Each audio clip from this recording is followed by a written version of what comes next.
Episode की शुरुआत में हम एक पुराने कैसल को देखते हैं जो कि जंगल के बीचों बीच में है, क्योंकि ये जगह सुनसान है। तो डीमंस ने इसे अपना अड्डा बना लिया था और वो आसपास के गांव वालों को किडनैप करके यहाँ ला रहे थे। इनसे निपटने के लिए विंड हाशिरा सानेमी और सरपेंट हाशिरा ओबेनाई को बुलाया जाता है। इनके साथ 2 लो रैंक डीमन स्लेयर्स भी थे। तभी ये लोग एक डीमन को देख लेते हैं जो कि एक लेडी को किडनैप करके ले जा रहा था। उसका पीछा करते हुए ये लोग भी कैसल के अंदर चले जाते हैं, लेकिन कैसल में कई सारे डीमंस छुपे हुए थे जो कि इन पर अटैक कर देते हैं। लेकिन दोनों हाशिराज उनकी गर्दन काट के उन्हें मारना शुरू कर देते हैं। हम देखते हैं कि हाशिराज के सामने ये मामूली डीमंस कुछ भी नहीं थे। हाशिराज बाकी दोनों डीमन स्लेयर्स को बाहर जाने को बोलते हैं क्योंकि उनके रहने से ये ठीक से लड़ नहीं पाएंगे। ये जगह काफी अजीब थी क्योंकि इन्होंने कभी इतने डीमंस एक जगह पर नहीं देखे थे। अब उस लेडी की चीख सुनकर सानेमी ऊपर जाता है तो वहाँ बहुत सारे डीमंस बैठे हुए थे। सानेमी विंड ब्रीदिंग के सेकंड फॉर्म का यूज कर उन्हें मार देता है। वो डीमन अब समझ जाता है कि ये दोनों कोई मामूली डीमन स्लेयर्स नहीं हैं, बल्कि जरूर हाशिरा हैं, और वो तुरंत यहाँ से भागना शुरू कर देता है। सानेमी उसका पीछा करता है, लेकिन डीमंस कीड़े मकोड़ों की तरह उसके सामने आते ही जा रहे थे। कैसल के बाहर इन्हें थोड़े अलग तरह के डीमंस मिलते हैं। ओबेनाई सानेमी से कहता है कि वो जाकर उस औरत को बचाए, इन डीमंस को वो अकेला संभाल लेगा। ओबेनाई फिर सरपेंट ब्रीदिंग का थर्ड फॉर्म यूज करता है और इन सभी डीमंस को काट देता है। सानेमी भी विंड ब्रीदिंग का फोर्थ फॉर्म यूज कर बाकी डीमंस का सफाया कर देता है। अब ये देख वो डीमन खुद ही इस औरत को फेंक देता है, पर ओबेनाई उसे कैच कर लेता है। फिर दोनों हाशिराज उस डीमन का पीछा करते हुए जब उसके घर के अंदर कूदते हैं तो ये अपने सामने इन्फिनिटी कैसल को देखते हैं। हाशिराज ने ये जगह पहली बार देखी थी। अब अचानक ही इन्फिनिटी कैसल यहाँ से गायब हो जाता है, जिस वजह से वो डीमन भी जिंदा बच निकलता है। दोनों हाशिराज को समझ नहीं आता कि वो जगह आखिर क्या थी और डीमंस अचानक गायब कैसे हो सकते हैं। दूसरी तरफ हम कानाओ को देखते हैं जो कि एक मिशन करके वापस लौट रही थी। वो सीधा शिनोबू से जाकर मिलती है। शिनोबू कानाओ को स्वर्डस्मिथ विलेज के बारे में सब कुछ बताती है कि वहाँ पर 2 अपर रैंक डीमंस ने अटैक कर दिया था, लेकिन मुइचिरो, मित्सुरी और तांजीरो ने मिलकर उन्हें मार दिया। साथ ही नेजुको ने सूरज पर जीत हासिल कर ली है, यानी वो डीमन होने के बावजूद सूरज की रोशनी में बाहर निकल सकती है। ये काफी बड़ी बात थी क्योंकि मुजान अब नेजुको के पीछे जरूर आएगा। और इसी बात पर चर्चा करने के लिए अर्जेंट हाशिरा मीटिंग रखी गई है, जिसके लिए शिनोबू को उबुयाशी की मेंशन में जाना है। तांजीरो भी यहीं पर था, जिसे गोतो नाम के काकुशी से पता चलता है कि स्वर्डस्मिथ विलेज के लोग जल्दी से गांव छोड़कर दूसरी जगह जा रहे हैं क्योंकि इस गांव की लोकेशन डीमंस को पता चल गई है और वो फिर से वहां हमला कर सकते हैं। इस तरह की सिचुएशन के लिए पहले से ही कई सारे खाली गांव बना दिए गए थे ताकि स्वर्डस्मिथ विलेज के लोग जल्दी से वहां ट्रांसफर हो सके। तांजीरो 1 हफ्ते से बेहोश था, लेकिन जागने के बाद वो ठूस ठूस के खा रहा था क्योंकि मित्सुरी भी बहुत खाती है और वो उसकी तरह स्ट्रॉन्ग होना चाहता था। काकुशी बताता है कि मित्सुरी और मुइचिरो तो 3 दिन में ही ठीक हो गए थे। साथ ही नेजुको वाली खबर सुनकर सभी डीमन स्लेयर्स अलर्ट पर हैं। इधर हाशिरा मीटिंग में सानेमी और ओबेनाई सबसे आखिर में आते हैं। सानेमी को इस बात का गुस्सा आ रहा था कि उसका सामना अब तक किसी अपर रैंक डीमन से क्यों नहीं हुआ। स्टोन हाशिरा ग्योमी को खुशी थी कि मित्सुरी और मुइचिरो ने बिना अपनी जान गंवाए 2 अपर रैंक्स को मार दिया। ये लोग मास्टर कागाया के आने का वेट कर रहे थे, लेकिन तभी मीटिंग में मास्टर की पत्नी अमाने आ जाती है। वो इन सबको बताती है कि उनके मास्टर की तबीयत इतनी ज्यादा खराब हो गई है कि अब शायद ही वो कभी इनके सामने आ पाएं। ये सुन सभी हाशिराज को बुरा लगता है और ग्योमी मास्टर की अच्छी हेल्थ के लिए प्रार्थना करता है। अमाने कहती है कि नेजुको ने सूरज पर जीत हासिल कर ली है। अब मुजान किबुत्सुजी जरूर नेजुको को लेने आएगा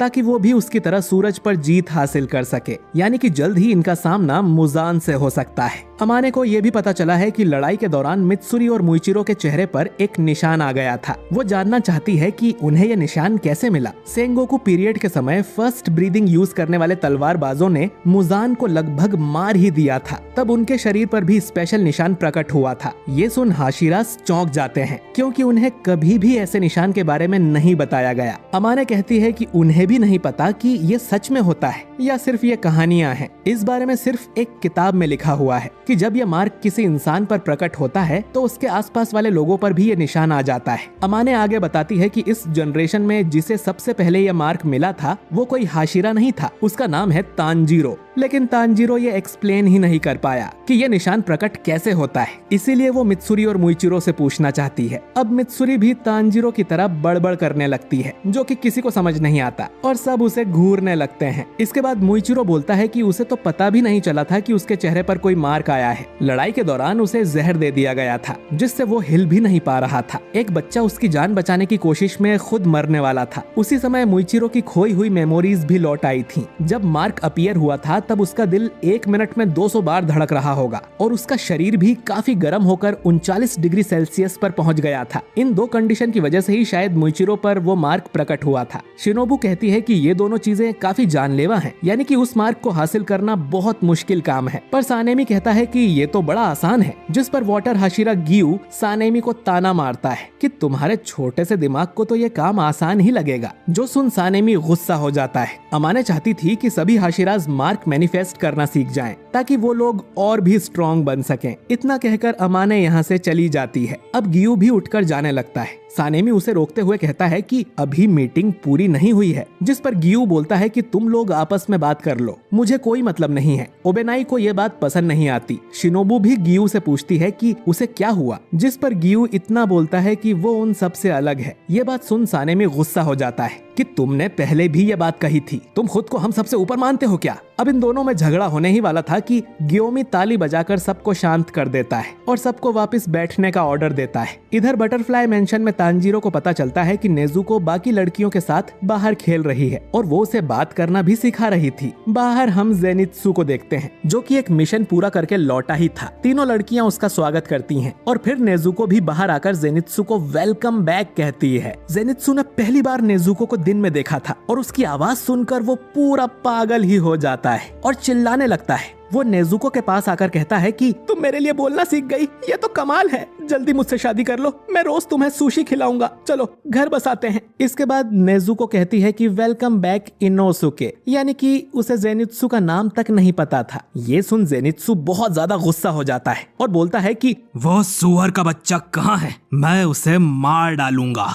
हमें पता चलता है कि इनोसुके सुबह से ही नेजुको को अपना नाम रटवा रहा था। खैर, हेगेनेजुका यहाँ तांजीरो की तलवार लेकर आता है, जो कि बहुत ही कमाल लग रही थी। ये वही योरिची वाली तलवार है जो तांजीरो को मिली थी। उस पर रेंगोकू का सोर्ड गार्ड भी लगा हुआ था और तलवार पर स्ले लिखा हुआ था। हेगेनेजुका बताता है कि ये तलवार काफी हाई क्वालिटी स्टील की बनी है, इसे चलाने वाला जरूर बहुत ताकतवर रहा होगा। ये तलवार रैंकिंग सिस्टम से भी पुरानी है, क्योंकि अब तो हर हाशिरा की तलवार पर डिस्ट्रॉयर ऑफ डीमंस लिखा जाता है। तांजीरो पूछता है कि लड़ाई के समय तो तलवार पर यह नहीं लिखा हुआ था, जिस पर हेगेनेजुका गुस्सा हो जाता है और कहता है कि तुम लोगों ने तलवार पूरी होने ही कहां दी थी। इसे धार करने के चक्कर में मेरी इतनी पिटाई हुई है कि मेरे शरीर का पुर्जा पुर्जा अब भी दर्द कर रहा है। इसके बदले तुम्हें जिंदगी भर मुझे मिठाई खिलानी होगी। जिसके लिए तांजीरो मान जाता है और हेगेनेजुका यहाँ से चला जाता है। तभी खिड़की तोड़कर इनोसुके यहाँ आ जाता है, जो देख काकुशी उस पर गुस्सा करता है और गेन्या सोचता है कि उसे अपना अलग कमरा चाहिए। इनोसुके तांजीरो को बताता है कि जॉइंट ट्रेनिंग शुरू होने वाली है। तांजीरो पूछता है कि कौन सी ट्रेनिंग, तो इनोसुके बोलता है कि मुझे नहीं पता।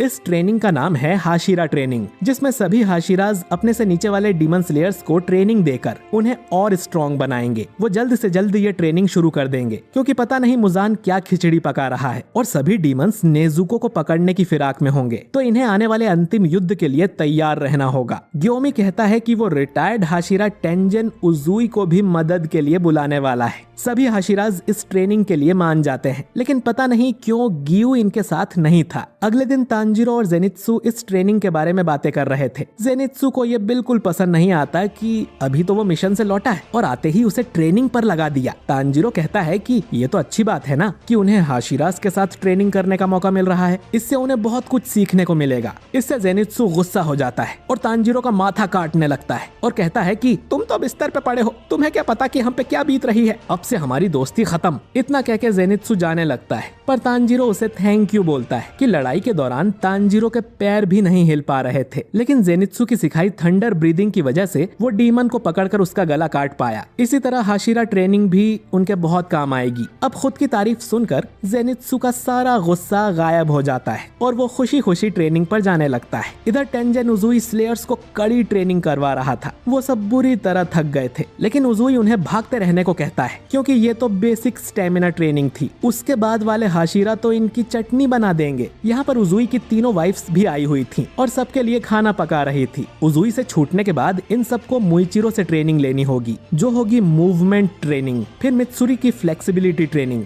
इसके बाद ओबानाई की तलवारबाजी ट्रेनिंग, फिर सानेमी की एंडलेस स्ट्राइकिंग ट्रेनिंग और आखिर में ग्योमी की मसल ट्रेनिंग। हाशिरा भी इस बहाने खुद को ट्रेन कर रहे थे ताकि अपने डीमन स्लेयर मार्क को मैनिफेस्ट कर सकें। शाम को तांजीरो के पास एक कासुगाई क्रो आता है और उसके सिर पर चोंच मार के उसे एक लेटर देता है। ये लेटर मास्टर कागाया ने भेजा था, जिसमें लिखा था कि सिर्फ गियू है जो हाशिरा ट्रेनिंग में हिस्सा नहीं ले रहा। दूसरी तरफ हम लेडी तमायो को देखते हैं, जिसकी विंडो पर एक कासुगाई क्रो आता है। तमायो को यकीन नहीं होता कि डीमन स्लेयर्स ने उसे कैसे खोज लिया, क्योंकि तमायो का घर तो हमेशा ही छुपा रहता है। ये क्रो मास्टर कागाया ने भेजा था, जो लेडी तमायो से कहता है कि उन्हें डरने की जरूरत नहीं है, वो उसकी मदद मांगने आया है। डीमन स्लेयर कॉर्प्स में भी एक लड़की है जिसे डीमंस की बॉडी की काफी जानकारी है। ये चाहते थे कि तमायो भी उसके साथ मिलकर नेजुको की जांच करे। मुजान किबुत्सुजी को हराने के लिए क्या तमायो उनके साथ मिलकर काम करेगी? वो उसे उबुयाशी की मेंशन में आने का इनविटेशन देने आया है। तमायो को ये सुनकर यकीन नहीं होता कि उसके जैसी एक डीमन को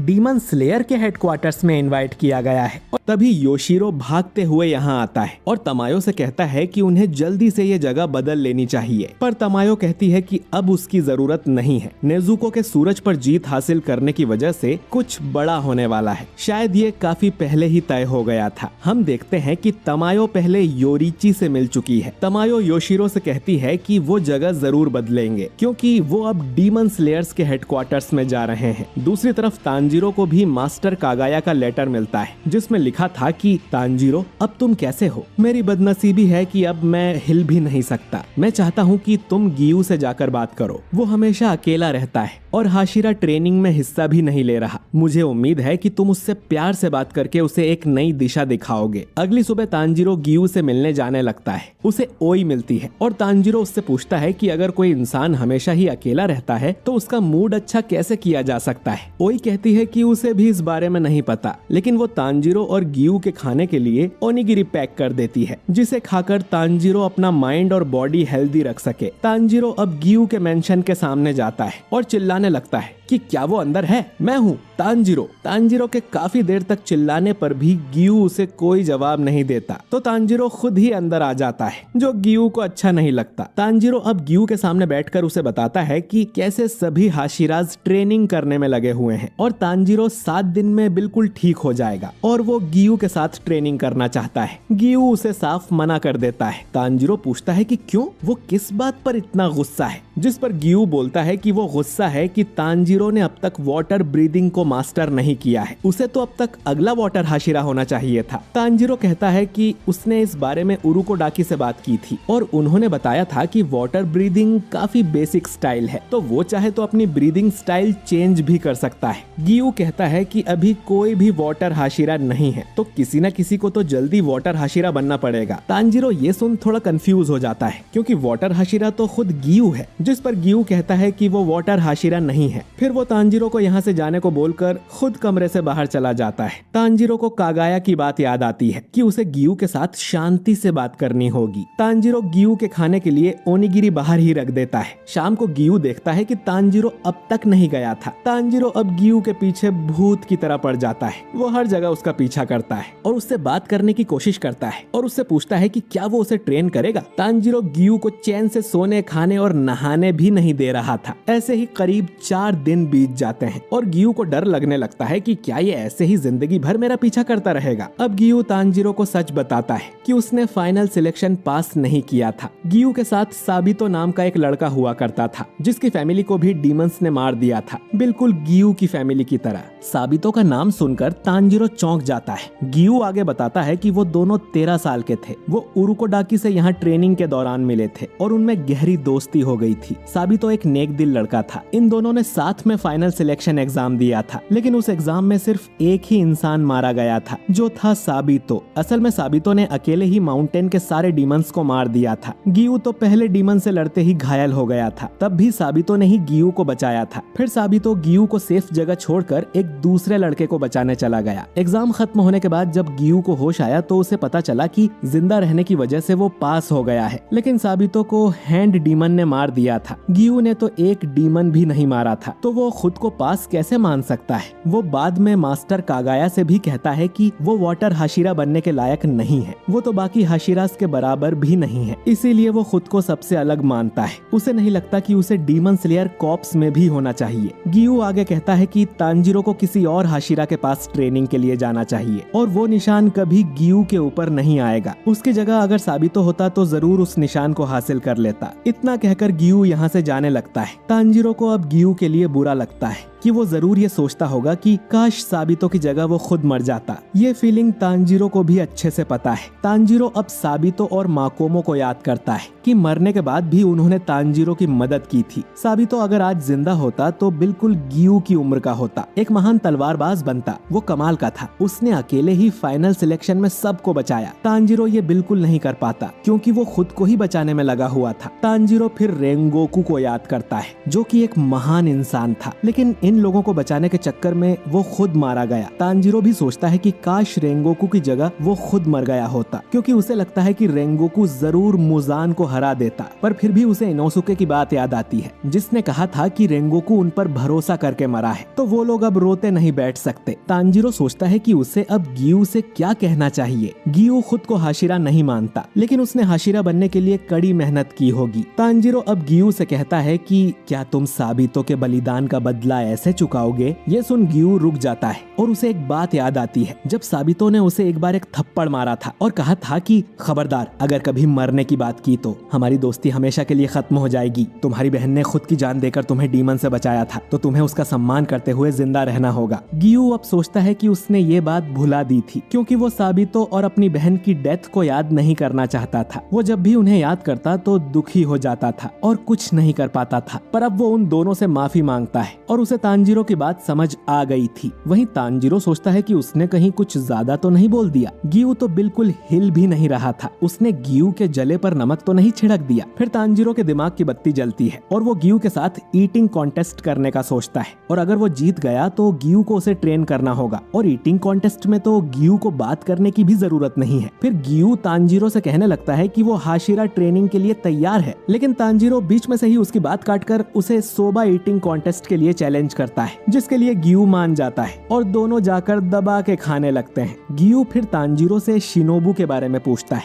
जिस पर तांजिरो कहता है कि शिनोबू की ट्रेनिंग के बारे में तो उसे भी कुछ नहीं पता। बटरफ्लाई मेंशन में हम शिनोबू को देखते हैं, जो कि गुस्से में अपने कमरे में जाकर बैठ जाती है और खुद को शांत करने की कोशिश करती है। तभी कानाओ यहाँ आती है और शिनोबू से कहती है कि वो सानेमी की ट्रेनिंग के लिए जा रही है। क्या उसके बाद शिनोबू उसे ट्रेनिंग दे सकती है? पर शिनोबू उससे कहती है कि वो हाशिरा ट्रेनिंग में हिस्सा नहीं ले रही है। फिर वो कानाओ को अपने पास बुलाती है, जो ये सुन उदास थी, क्योंकि वो शिनोबू के साथ ट्रेनिंग करना चाहती थी। शिनोबू को ये देख खुशी हो रही थी कि कानाओ अब अपने मन की बात खुलकर बोल पा रही थी, और लगता है कि अब समय आ गया है कि वो कानाओ को उस डीमन के बारे में बताए जिसने शिनोबू की बड़ी बहन को मारा था, और ये भी कि उस डीमन को मारने का तरीका क्या है। एपिसोड की शुरुआत में हम उजुई को देखते हैं, जो कि डीमन स्लेयर्स की स्टेमिना ट्रेनिंग करवा रहा था, जिसमें सबकी हालत खराब हो रही थी। लेकिन ये बेसिक फिटनेस ट्रेनिंग थी। जब तक ये लोग इस ट्रेनिंग को पास नहीं कर लेते, अगले हाशिरा की ट्रेनिंग में नहीं जा सकते। वहीं उजुई काफी स्ट्रिक्ट था। वो इनसे कहता है कि अगर तुम यहीं पर फेल हो गए तो मित्सुरी और सानेमी की ट्रेनिंग तो झेल ही नहीं पाओगे। स्लेयर्स को ये ट्रेनिंग नर्क के समान लग रही थी। पूरी तरह से ठीक होने पर तांजिरो भी इस ट्रेनिंग के लिए यहाँ आ जाता है। उजुई भी उसे देख काफी खुश होता है और तांजिरो की तारीफ भी करता है कि उसने एक और अपर रैंक डीमन को हरा दिया।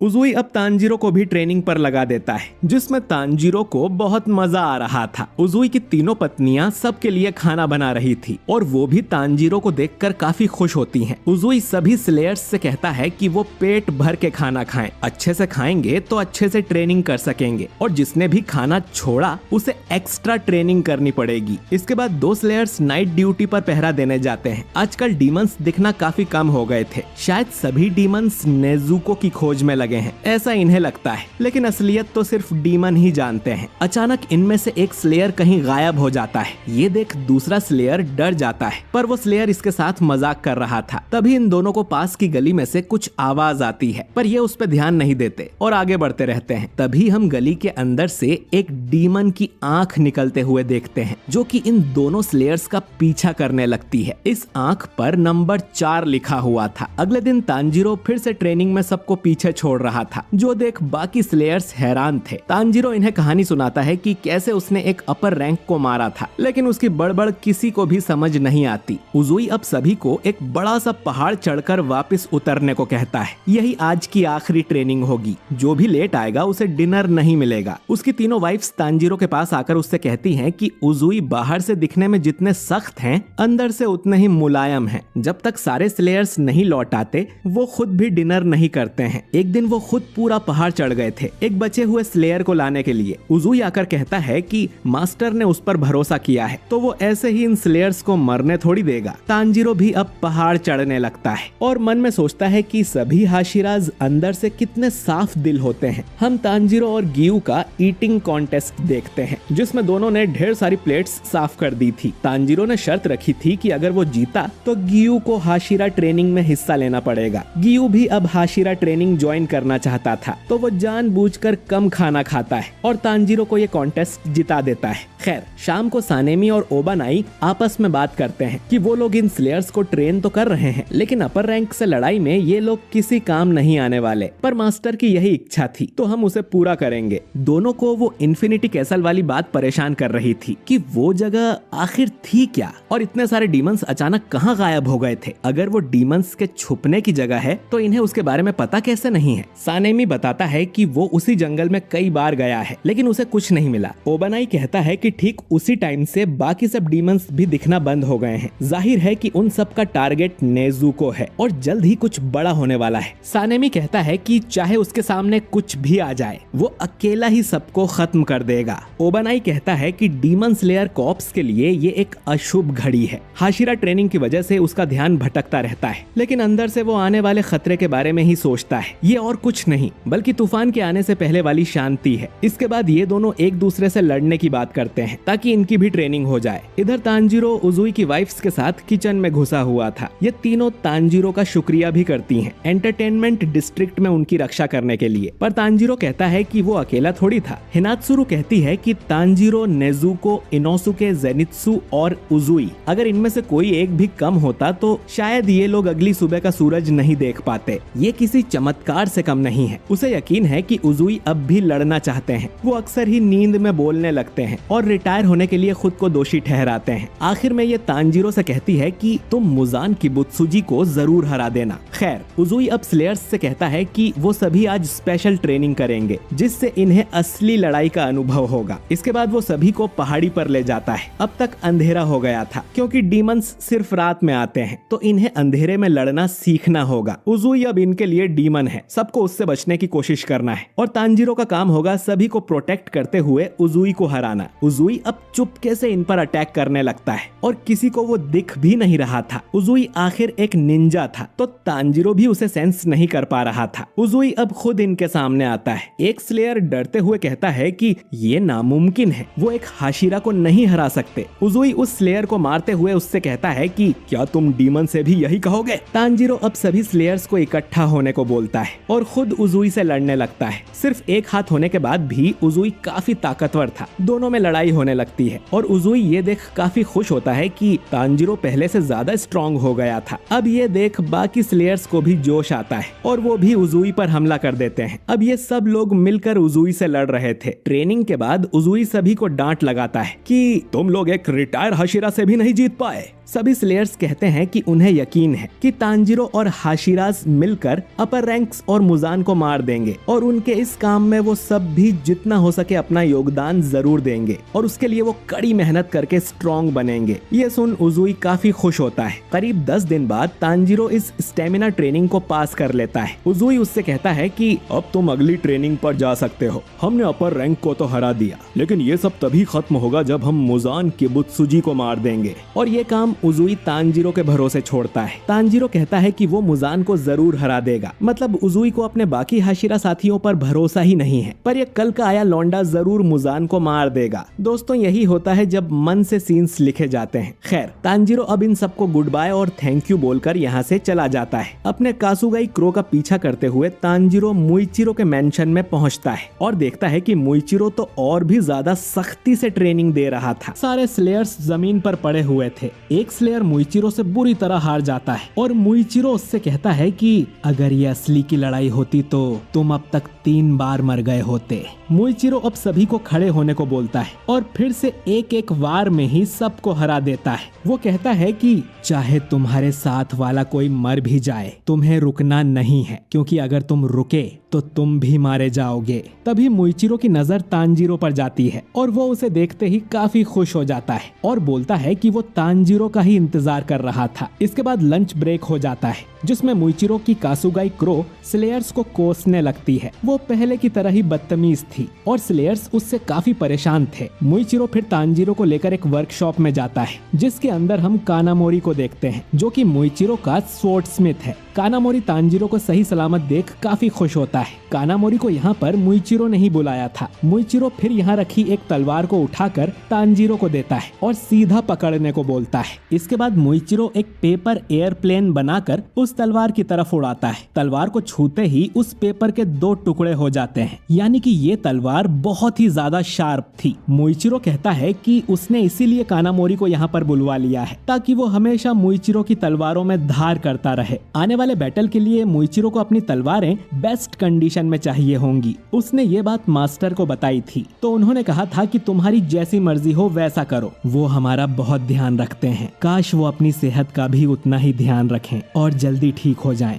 इसके बाद मुइचिरो फिर से स्लेयर्स के साथ ट्रेनिंग करने लगता है, जिसमें उनकी हालत खराब हो रही थी। मुइचिरो उन्हें सोच समझकर अटैक करने को कहता है, क्योंकि असली लड़ाई में बार बार मौके नहीं मिलते। अगर वो 9 बार जीत कर 1 बार भी हार गए तो वो उनकी जिंदगी गवा देंगे, तो उन्हें अपने हर एक मूव को तराशना होगा। मुइचिरो आज की ट्रेनिंग यहीं खत्म कर देता है। एक स्लेयर तांजीरो से कहता है कि वो मुइचिरो को समझाता क्यों नहीं कि हमारे साथ थोड़ा नरमी से पेश आए, जिस पर तांजीरो कहता है कि मुइचिरो तो उनसे भी ज्यादा मेहनत कर रहा है, क्योंकि वो अकेले ही इतने सारे स्लेयर्स को ट्रेनिंग देता है। स्लेयर्स उसकी बात समझ जाते हैं, लेकिन फिर भी उन्हें मुइचिरो के बोलने का तरीका थोड़ा कड़वा लगता है, जिस पर तांजीरो कहता है कि शुक्र मनाओ कि पहले के मुकाबले तो मुइचिरो काफी मीठा बोलने लगा है। इसके बाद तांजीरो देखता है कि मुइचिरो कहीं बाहर जा रहा था। स्लेयर्स उसे बताते हैं कि मुइचिरो हर रोज रात को कहीं पर जाता है। इधर रात के समय टाउन में हम फिर से उसी डीमन की आंख को देखते हैं, लेकिन ये अब एक नहीं बल्कि 2 थी। फिर सीन जब गली के अंदर जाता है तो हम देख पाते हैं कि ये आंखें 1-2 नहीं बल्कि हजारों लाखों की तादाद में थीं। ये सभी नाकीमे नाम की डीमन के पास से निकल रही थी, जो कि इन्फिनिटी कैसल को कंट्रोल करती है। क्योंकि अब हांटेंगु मर चुका है तो नाकीमे अपर रैंक 4 की डीमन बन गई है। नाकीमे अपनी आंखों के जरिए मुइचिरो पर नजर रखे हुए थी। दूसरी तरफ हम सानेमी और ओबानाई को देखते हैं, जो कि आपस में लड़कर अपनी ट्रेनिंग कर रहे थे। सानेमी विंड ब्रीदिंग का 4th फॉर्म यूज करता है और ओबानाई 5th फॉर्म, पर ये दोनों एक दूसरे को बराबर की टक्कर दे रहे थे। तभी मुइचिरो भी यहाँ आ जाता है और कहता है कि वो भी इनकी ट्रेनिंग ज्वाइन करना चाहता है। सानेमी कहता है कि तुम रोज रात को यहाँ पर आते हो, तुम्हारी दिन वाली ट्रेनिंग ठीक से नहीं हो रही क्या? मुइचिरो कहता है कि दिन वाली ट्रेनिंग बाकी मेंबर्स के लिए काफी होगी, लेकिन मेरे लिए नहीं। सानेमी कहता है कि सही कहा, हमारे लिए तो यही असली हाशिरा ट्रेनिंग है। ओबानाई बोलता है कि ठीक है, तुम्हारे आने की खुशी में सानेमी और मैं साथ मिलकर तुमसे लड़ेंगे। मुइचिरो तैयार हो जाता है और मुस्कुराते हुए कहता है कि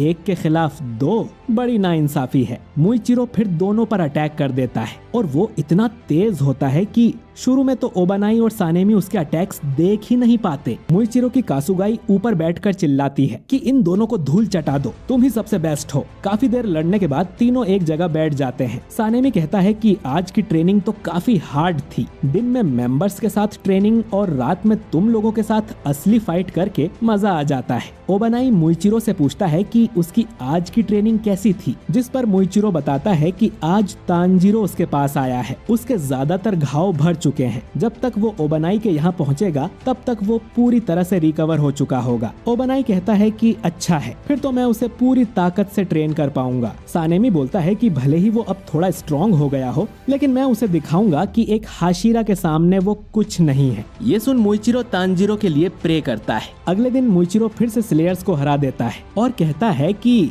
लकड़ी की तलवार से शायद तुम्हें डर नहीं लग रहा, चलो अब से असली तलवार यूज करते हैं। मुइचिरो अब स्लेयर्स को असली तलवार पकड़ा देता है और उससे लड़ने को बोलता है, लेकिन सामने वाला स्लेयर असली तलवार देखकर बुरी तरह से डर जाता है। वो जोर जोर से हाँफने लगता है और उसका शरीर भी कांप रहा था। आखिर में वो माफी मांगकर नीचे बैठ जाता है और अटैक ही नहीं करता। स्लेयर मुइचिरो से कहता है कि वो उसकी बराबरी कभी नहीं कर सकते। उन्हें पता है कि मुइचिरो रोज रात को कहीं जाता है और वापस आता है तो उसके शरीर पर काफी सारी चोटें होती हैं, जिन्हें वो सुबह सुबह पानी से साफ करता है। मुइचिरो कहता है कि तुम सब भी अपने हिसाब से अच्छा काम कर रहे हो, लेकिन उससे जीत हासिल नहीं होगी। मैं नहीं चाहता कि तुम लोग डीमंस के हाथों मारे जाओ। मैं चाहता हूँ कि तुम सब लंबी जिंदगी जियो। कुछ दिनों बाद तांजीरो की मुइचिरो से फाइट होती है। मुइचिरो उसे काफी कुछ सिखाता है और ये देख उसे काफी खुशी होती है कि तांजीरो पहले से काफी बेहतर और तेज हो गया था। मुइचिरो अब तांजीरो से कहता है कि तुमने सब सीख लिया है, तुम अगले हाशिरा की ट्रेनिंग पर जा सकते हो। ये सुन तांजीरो कहता है कि सच में अभी तो सिर्फ 5 दिन ही हुए हैं। मुइचिरो कहता है कि तुम वो सब कर रहे हो जो मैंने तुम्हें सिखाया है। ये सुन बाकी स्लेयर्स बोलते हैं कि हमें तो यहाँ पर 2 हफ्ते हो गए हैं, क्या हम भी अगले हाशिरा के पास जा सकते हैं? अब मुइचिरो फिर से सड़ा सा मुंह बनाकर कहता है कि बिल्कुल नहीं, तुम अभी तक ठीक से ट्रेनिंग नहीं कर रहे हो। तांजीरो को अब एक आइडिया आता है और वो मुइचिरो को पेपर प्लेन फ्लाइंग कंपटीशन के लिए चैलेंज करता है। उसे कानामोरी से पता चला था कि मुइचिरो को पेपर प्लेन बनाना बहुत पसंद है। तांजीरो कहता है कि अगर वो जीता तो मुइचिरो को बाकी स्लेयर्स के साथ थोड़ा नरमी से पेश आना होगा। मुइचिरो चैलेंज एक्सेप्ट कर लेता है क्योंकि वो जानता था कि उसे कोई नहीं हरा सकता। अब तांजीरो और मुइचिरो दोनों प्लेन उड़ाने बाहर जाते हैं। ये लोग 10 बार ट्राई करेंगे और उसमें एक बार भी तांजीरो का प्लेन मुइचिरो के प्लेन से आगे निकल जाता है तो तांजीरो गेम जीत जाएगा। मुइचिरो को यकीन था कि तांजीरो एक भी बार नहीं जीतेगा। इसके बाद ये दोनों प्लेन को उड़ाते हैं और पहला राउंड मुइचिरो जीत जाता है। इस तरह ये करीब 10 बार प्लेन उड़ाते हैं और हर बार मुइचिरो का ही प्लेन आगे निकलता है और तांजीरो इस चैलेंज को हार जाता है। तांजीरो को बहुत बुरा लगता है और बाकी स्लेयर्स भी मुइचिरो को चैलेंज करने लगते हैं क्योंकि वो भी प्लेन उड़ाने में माहिर है। इसके बाद सभी अपना पेपर प्लेन बनाने लगते हैं और वो ट्रेनिंग का सारा स्ट्रेस भूल जाते हैं। सभी काफी खुश थे। तांजीरो अपना एक नया प्लेन बनाता है, लेकिन उसे मुइचिरो की कासुगाई फाड़ देती है और उससे तांजीरो का कासुगाई लड़ने लगता है। इसके बाद ये सभी लोग अपने प्लेन्स को एक साथ हवा में उड़ाते हैं। उन्हें उड़ता देख मुइचिरो और बाकी सबको बहुत खुशी होती है। शाम को तांजीरो बात करता है कि मुजान जरूर नेजुको के पीछे पड़ा होगा, इसीलिए उन्हें अब डीमंस देखने नहीं मिलते। मुइचिरो कहता है कि अच्छा है, इससे हम ट्रेनिंग पर ज्यादा फोकस कर सकते हैं। तांजीरो कहता है कि वो नेजुको को अकेले नहीं छोड़ना चाहता था, लेकिन उसे भी ट्रेनिंग पर साथ लाना बहुत खतरे वाला काम होता। मुइचिरो कहता है कि ऐसा भी हो सकता है कि मुजान नेजुको को पकड़ने के लिए डीमंस को इकट्ठा कर रहा हो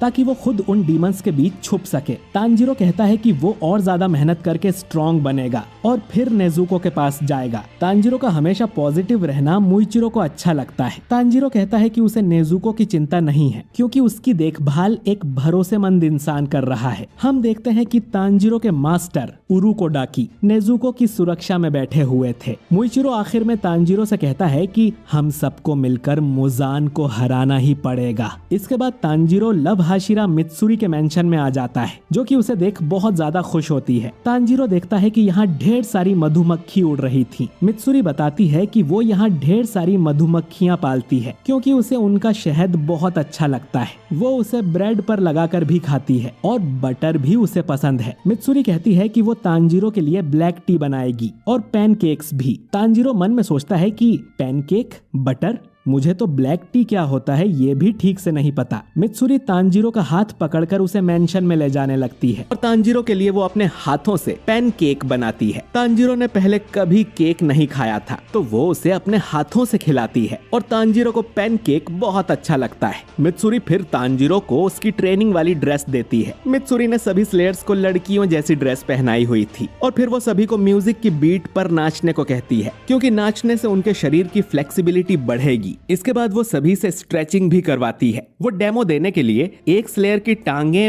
पूरी तरह से खोल देती है जिससे उसे बहुत दर्द होता है। अब ये देख पहली बार तांजीरो को भी ट्रेनिंग से डर लगने लगता है। मित्सुरी फिर तांजीरो को भी अपने पास बुलाकर उसकी टांगे फैला देती है। मित्सुरी की ट्रेनिंग कंप्लीट करने के बाद तांजीरो ओबानाई के मेंशन में जाता है। तांजीरो यहाँ आकर भी बहुत एक्साइटेड था लेकिन ओबानाई उसे चुप करा देता है और बोलता है कि मित्सुरी ने तुम्हारे बारे में बताया था, लगता है उसकी ट्रेनिंग में तुमने कुछ ज्यादा ही एंजॉय किया है। हम देखते हैं कि मित्सुरी ओबानाई को लेटर्स लिखती रहती है जिसमें वो ओबानाई को बताती है कि आज ट्रेनिंग के बाद उसने तांजीरो के साथ चाय पी और तांजीरो जब भी कुछ मीठा खाता या पीता है तो बहुत क्यूट लगता है। ये पढ़कर ओबानाई को बहुत ज्यादा जलन होती है और इसीलिए वो तांजीरो पर थोड़ा गुस्सा है। वहीं तांजीरो को कुछ समझ नहीं आता कि ओबानाई उससे नफरत क्यों करता है। ओबानाई फिर तांजीरो को ट्रेनिंग रूम में ले जाता है। तांजीरो देखता है कि ओबानाई ने यहाँ ढेर सारे स्लेयर्स को बांधा हुआ था। वो तांजीरो से कहता है कि उसे इन लोगों को चोट पहुंचाए बिना तलवारबाजी करनी होगी। तांजीरो सोचता है कि ये रूम तो मौत का चैम्बर है। वो ओबानाई से पूछता है कि क्या इन बंधे हुए लोगों ने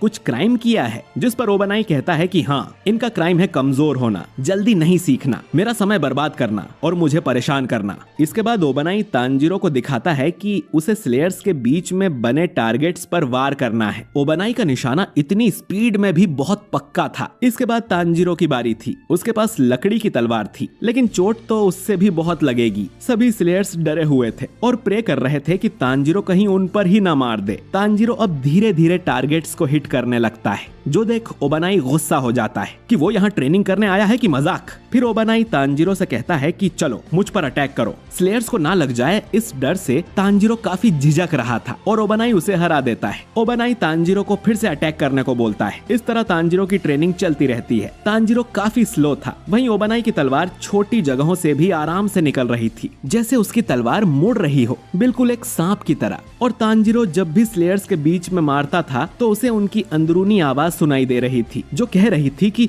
हमें मत मारना। इससे तांजीरो का दिमाग और खराब हो रहा था। ओबानाई तांजीरो से कहता है कि झिझकना बंद करो कचरे के डिब्बे। तांजीरो के हाथ पहली बार इस तरह कांप रहे थे लेकिन उसे ट्रेनिंग तो करनी ही होगी। वो हिम्मत करके तलवार उठाता है तो वो पीछे वाले की छाती में मार देता है और उससे माफी मांगता है। शाम हो जाती है और सभी स्लेयर्स को छोड़ दिया गया था लेकिन तांजीरो अब भी उन टारगेट्स को हिट करते हुए ट्रेनिंग कर रहा था। वो नहीं चाहता था कि उसकी वजह से किसी और को परेशानी हो। अब तांजीरो को देखकर बाकी स्लेयर्स में भी जोश आ जाता है और वो लोग भी ट्रेनिंग करने लगते हैं। इसके बाद ये सभी गर्म पानी में डुबकी मारने जाते हैं और शरीर पर लगी चोटों की वजह से उनका पूरा शरीर दर्द करने लगता है। अगले दिन तांजीरो फिर से ओबानाई के साथ फाइट करता है लेकिन वो अब भी काफी स्लो था। तीसरे दिन भी उसे बहुत मार पड़ती है। चौथे दिन तांजीरो सिर्फ ओबानाई पर फोकस करने की सोचता है क्योंकि असली लड़ाई में अगर उसकी तलवार किसी पेड़ या पत्थर के बीच में फंस गई तो समझो खेल खत्म। इसीलिए ये ट्रेनिंग जरूरी है। अब तांजीरो सोचने लगता है कि वो लोग एक जंगल में हैं और सिर्फ ओबानाई पर फोकस करते हुए वो फाइट करता है। उसका निशान अब पहले से बेहतर हो गया था। आखिर में तांजीरो का एक अटैक ओबानाई को जा लगता है और उसकी यूनिफॉर्म थोड़ी सी फट जाती है।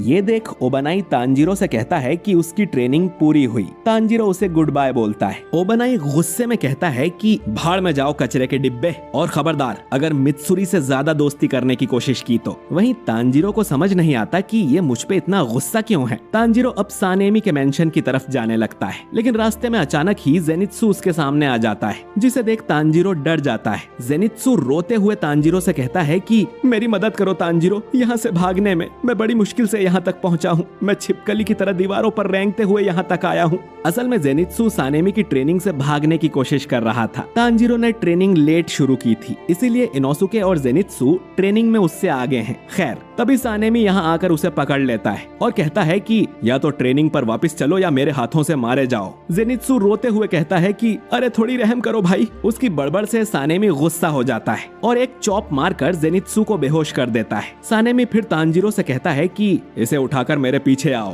तांजीरो अब सानेमी को भी अच्छे से ग्रीट करता है और कहता है कि आज वो उसकी ट्रेनिंग ज्वाइन करेगा। सानेमी बोलता है कि ज्यादा होशियार मत बनो क्योंकि मैं तुम्हें पसंद नहीं करता हूँ। तांजीरो कहता है कि कोई बात नहीं, मैं भी तुम्हें पसंद नहीं करता। तुमने नेजुको को कई बार स्टैब किया था। इतना कहकर तांजीरो आगे बढ़ जाता है और उसकी इतनी हिम्मत देख सानेमी के माथे की नस फूल जाती है। इसके बाद सानेमी की ट्रेनिंग शुरू होती है, जिसमें सभी स्लेयर्स को सानेमी के साथ फाइट करना होता है और वो उनकी अच्छे से धुलाई करता है। तांजीरो समझ जाता है कि जेनित्सु इतना डरा हुआ क्यों था। सानेमी बहुत ही बेरहम था और वो तब तक नहीं रुकता था जब तक सामने वाला खून की उल्टी ना कर दे या बेहोश ना हो जाए। तांजीरो सोचता है कि इससे अच्छा तो ओबनाई था, वो कम से कम इन्हें ब्रेक तो दिया करता था। जेनित्सु को होश आता है तो वो तांजीरो को इतने गुस्से से देखता है जैसे उसने जेनित्सु की बीवी भगा ली हो। सानेमी तांजीरो के साथ ज्यादा सख्त था। वो तांजीरो को पीटने का एक भी मौका नहीं छोड़ता था। वो पहले दिन में ही तांजीरो का पूरा चेहरा खराब कर देता है। ट्रेनिंग के बाद तांजीरो अपने कमरे की तरफ जाने लगता है, तभी उसे गेन्या की आवाज आती है। तांजीरो देखता है कि गेन्या अपने बड़े भाई सानेमी से बात करने की कोशिश कर रहा था, पर सानेमी बहुत गुस्से में उससे कहता है कि मुझे परेशान करना बंद करो, मेरा कोई भाई नहीं है। अगर तुम यहाँ से नहीं गए तो मैं तुम्हें मार दूंगा। गेन्या डर के अपना सिर झुका लेता है। तांजीरो सोचता है कि हम भाई बहनों में तो ऐसी लड़ाई नहीं होती थी। सानेमी गेन्या की इंसल्ट करते हुए कहता है कि तुम्हारे अंदर कोई टैलेंट नहीं है, तुम्हें डीमन स्लेयर कॉर्प्स को छोड़ देना चाहिए। जिसे कोई ब्रीदिंग टेक्निक भी नहीं आती हो, उसे खुद को तलवारबाज कहने का कोई हक नहीं है।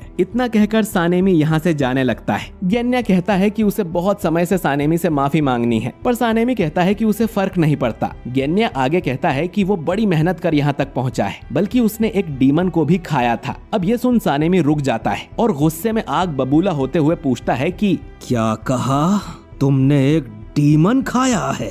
सानेमी फिर अचानक ही गेन्या के सामने से गायब होकर उसके पास आता है और अपनी उंगली से उसकी आंखें फोड़ने की कोशिश करता है, लेकिन तांजीरो पीछे से आकर गेन्या को बचा लेता है। वो दोनों दीवार तोड़कर बाहर चले जाते हैं। जेनित्सु को लगता है कि अरे वो बेरहम टीचर सानेमी आ गया, चलो मरे हुए होने का नाटक करते हैं। पर जेनित्सु देखता है कि ये तो तांजीरो है। फिर उसे एक डरावनी आवाज सुनाई देती है और सानेमी बाहर आता है, जिसे देख जेनित्सु डर के मारे चिल्लाने लगता है। तांजीरो सानेमी से पूछता है कि क्या वो गेन्या को मारना चाहता है, जिस पर सानेमी मना करता है, क्योंकि गेन्या को मारना स्लेयर कॉर्प्स के नियमों के खिलाफ होगा। इसीलिए वो गेन्या को इतना घायल कर देगा कि वो कभी रिकवर ही ना हो पाए। अगर गेन्या अभी डीमन स्लेयर कॉर्प्स को छोड़ के चला जाए तो सानेमी उसे माफ कर देगा। तांजीरो अब सानेमी की बातों से गुस्सा हो जाता है और कहता है कि गेन्या की जो मर्जी होगी वो करेगा, और तुमने कहा था ना कि तुम्हारा कोई भाई नहीं है, तो गेन्या पर हुक्म भी मत चलाओ, भले ही उसमें कोई टैलेंट हो या ना हो। उसने डीमंस से लड़ने में अपनी जान की बाजी लगा दी थी। गेन्या के बिना हम अपर रैंक 4 को भी हरा नहीं पाते। अगर तुम उसके भाई नहीं हो तो उसके मामले में टांग भी मत अड़ाओ। सानेमी कहता है कि अगर ऐसा है तो मैं पहले तुम्हारी हड्डियां तोड़ूंगा। सानेमी अब पलक झपकते ही तांजीरो के पास आता है और उसके पेट में जोरदार मुक्का मारता है, पर सानेमी ये देख हैरान हो जाता है कि तांजीरो ने उसका मुक्का अपने हाथ से रोक लिया था। तांजीरो फिर सानेमी की गर्दन पर लात मारता है, जो देख सब शॉक हो जाते हैं और सानेमी नीचे बैठ जाता है। तांजीरो जेनित्सु से कहता है कि गेन्या को लेकर यहाँ से भाग जाओ। जेनित्सु कहता है कि ए पागल है क्या, मेरा नाम मत लो। सानेमी अब घूमकर तांजीरो को लात मारता है, जिससे तांजीरो का कान कट जाता है। सानेमी कहता है कि तुम्हारी हिम्मत की दाद देनी पड़ेगी, लेकिन अब मैं तुम्हें जरूर मार दूंगा। गेन्या सानेमी से बोलता है कि तांजीरो को छोड़ दो, उसका इसमें कोई लेना देना नहीं है। तभी जेनित्सु गेन्या को लेकर यहाँ से भागने लगता है और कहता है कि बड़ों की लड़ाई में हमारा क्या काम है, और वो खुला सांड तुम्हारा बड़ा भाई है क्या, मुझे तुम पर तरस आता है। ये सुन गेन्या जेनित्सु को मुक्का मार देता है और कहता है कि मेरे भाई की बेइज्जती मत करो। इधर सानेमी तांजीरो की धुलाई करने लगता है। आखिर में बाकी स्लेयर आकर उन दोनों को अलग करते हैं। तांजीरो को अपने कासुगाई क्रो से काफी डांट पड़ती है। न सिर्फ उसकी सानेमी के साथ ट्रेनिंग रद्द कर दी जाती है, बल्कि तांजीरो का अब सानेमी से बात करना भी अलाउड नहीं था। पर तांजीरो को इस बात का दुख था कि उसने सानेमी और गेन्या के रिश्ते को शायद और ज्यादा बिगाड़ दिया है। इसके बाद तांजीरो और जेनित्सु स्टोन हाशिरा ग्योमी की ट्रेनिंग के लिए जाने लगते हैं। तांजीरो जेनित्सु की ट्रेनिंग खराब करने के लिए उससे माफी मांगता है, लेकिन जेनित्सु इस बात से खुश था कि तांजीरो सानेमी के खिलाफ खड़ा हुआ और उसे अच्छी टक्कर भी दी। फिर जेनित्सु चिल्लाते हुए कहता है कि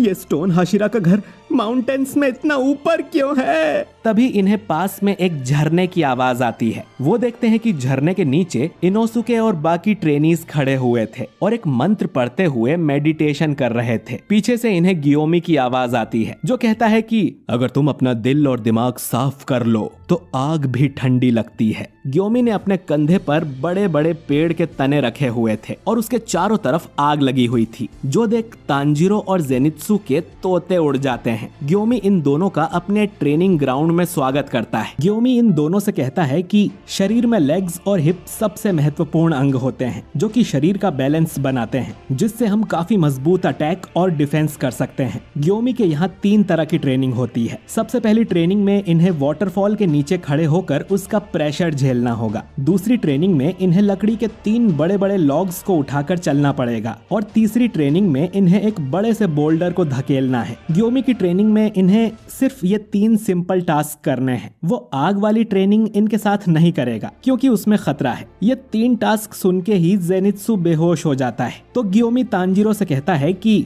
उसे नदी में डाल दो। तांजीरो ऐसा ही करता है और जेनित्सु तुरंत चिल्लाते हुए जाग जाता है। असल में विंटर का मौसम था, इसीलिए नदी का पानी भी बहुत ज्यादा ठंडा था। जेनित्सु तुरंत नदी से बाहर निकल जाता है, लेकिन पानी से बाहर आने पर भी उसे जोर की ठंड लग रही थी। जेनित्सु को लगता है कि इतनी ठंड से तो वो मारा जाएगा। तभी जेनित्सु देखता है कि उसके पीछे बाकी स्लेयर्स पत्थरों पर लेटे हुए थे। इनमें मुराता भी था, जिसे हमने सीजन 1 में देखा था। मुराता जेनित्सु से कहता है कि पत्थरों पे लेट जाओ, वो गर्म है। ये सुनते ही जेनित्सु बिजली की तेजी से एक पत्थर पे जाके लेट जाता है। पत्थर पर लेटने से जेनित्सु को बहुत अच्छा लगता है, जैसे वो अपनी माँ की गोद में लेटा हो, और उसके आंसू निकल जाते हैं। तांजीरो वाटरफॉल की तरफ जाने लगता है और उसे भी पानी काफी ठंडा लग रहा था। तांजीरो देखता है कि इनोसुके अब भी झरने के नीचे खड़ा था। उसे देख तांजीरो को थोड़ा मोटिवेशन आता है। फिर वो नोटिस करता है कि इनोसुके ने मंत्र का जाप करना बंद कर दिया है। तांजीरो को लगता है कि इनोसुके खड़े खड़े ही मर गया। वो तुरंत उसे नदी से बाहर लाता है और सीपीआर देके उसे होश में लाने की कोशिश करता है। इनोसुके होश में आकर तांजीरो का नाम मांजीरो बुलाता है। इसके बाद तांजीरो झरने के नीचे खड़ा होने जाता है, जो कि बहुत मुश्किल था। मुराता तांजीरो से कहता है कि वो नेम्बुत्सु मंत्र का जाप करता रहे, इससे उसे फोकस करने में आसानी होगी और लोगों को पता चलता रहेगा कि वो होश में है। तांजीरो अब ऐसा ही करता है और बार बार मंत्र पढ़ने लगता है। कुछ देर में तांजीरो भी गर्म पत्थर पे जाके लेट जाता है और कहता है कि झरने का पानी उसे सुई की तरह चुभ रहा है। इतनी ऊंचाई से गिरने की वजह से पानी भी उसे बहुत भारी लग रहा था, जैसे उसकी गर्दन ही टूट जाएगी।